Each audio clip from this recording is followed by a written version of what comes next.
বিএনপির ভারপ্রাপ্ত চেয়ারম্যান তারেক রহমানকে নিয়ে কটূক্তি ও দলের বিরুদ্ধে ষড়যন্ত্রের প্রতিবাদে রূপগঞ্জে বিক্ষোভ মিছিল ও সমাবেশ করেছে উপজেলা যুবদল।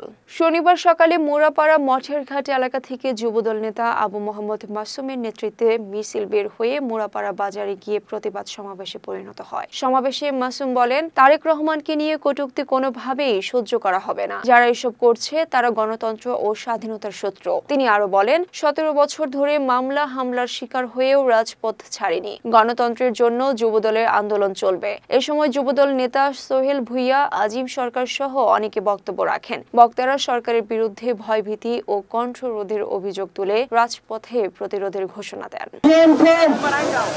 আদর্শের যে সৈনিক, আমাদের বিএনপির প্রতিষ্ঠাতা জনাব জিয়াউর রহমান এদেশের স্বাধীনতা ঘোষণা করে একটি জাতির স্বাধীনতা এনে দিয়েছিলেন। আজকের আমরা বাংলাদেশ পেয়েছিলাম।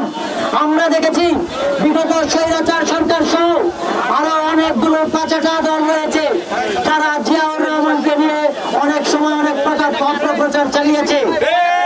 আপনারা আমরা জানেন, বিগত 17 বছর যাবৎ আমরা স্বৈরাচারের বন্দুকের নলের বিরুদ্ধে, খুনের বিরুদ্ধে, ক্রসফায়ারের মধ্যে পড়েও আমরা আন্দোলন সংগ্রাম চালিয়ে গিয়েছিলাম। আমরা কিন্তু কোনোদিনও মৃত্যুকে উপেক্ষা করে, আমরা হামলা মামলা নির্যাতন উপেক্ষা করে আমরা রাজপথে ছিলাম। কারণ আমরা কার সৈনিক? আমরা শহীদ রাষ্ট্রপতি জিয়াউর রহমানের আদর্শের সৈনিক এবং দেশনায়ক তারেক রহমানের সৈনিক।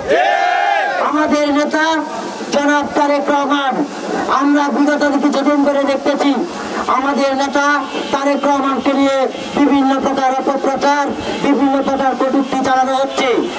বিএনপি বদ্ধ মানুষের দল বলে আমরা এখনো কিছু বলছি না, কিন্তু যুবদল হুঁশিয়ারি দিয়ে বলতে চাই, আপনাদের যা এখন যা বলেছেন এখানে শেষ। আর যদি কোনো প্রকার বিএনপির বিরুদ্ধে কোনো প্রকার অপপ্রচার চালানো হয়, আমাদের নেতা বাংলাদেশের প্রাণ জনাব তারেক রহমান বিরুদ্ধে কোনো প্রকার কটূক্তি করা হয়, তাহলে কিন্তু যুবদল ঘরে বসে থাকবে না। যারা এ ধরনের অপপ্রচার চালাবে, কটূক্তি করার সাহস দেখাবে, দুঃসাহস দেখাবে, তাদের যুবদল তাদের কঠোর হস্তে দমন করবে।